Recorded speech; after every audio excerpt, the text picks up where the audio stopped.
ఏంటి ఇలా కాలినడక దారిన వెళ్తున్నారు అనుకుంటున్నారా? లేదండి. ఇప్పుడు మనం వచ్చేసి అనంత పద్మనాభ స్వామి టెంపుల్ దగ్గరికి వచ్చాము. ఈ అనంత పద్మనాభ స్వామి టెంపుల్ ఎక్కడుందో తెలుసా? హైదరాబాద్ లో పుప్పాలగూడకు దగ్గరలో చాలా అద్భుతంగా 800 సంవత్సరం కాలం నాటి పురాతనమైన టెంపుల్ దగ్గరికి వచ్చాము.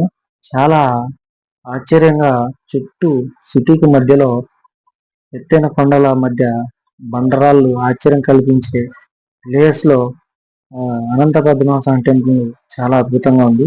ఈ టెంపుల్ యొక్క విచిత్రం ఏంటంటే ఈ బండరాళ్ళు వచ్చేసి తాబేలు ఆకారంలో మత్స్యాకారంలో ఉన్న ఈ ప్లేస్ ను ప్రజలను చాలా ఆకర్షిస్తుంది. ఇలాంటి ప్రదేశం నేను ఫస్ట్ టైం చూశాను కాబట్టి ఇంకో విచిత్రం ఏంటంటే చుట్టూ సిటీకి మధ్యలో చాలా ఎత్తైన కొండల మధ్య ఉండడం చాలా ఆశ్చర్యం అనిపించింది. ఇలాంటి ప్లేస్ నేను ఫస్ట్ టైం చూశాను. తాబేలు ఆకారము మత్స్యాకారంలో కనిపించే ఈ బండరాళ్ళు చాలా అద్భుతంగా కనిపిస్తున్నాయి. చాలా అద్భుతం. ఇలాంటి వీడియోలు చూడాలనుకుంటే నా ఛానల్ సబ్స్క్రైబ్ చేసుకోండి. Please subscribe my channel.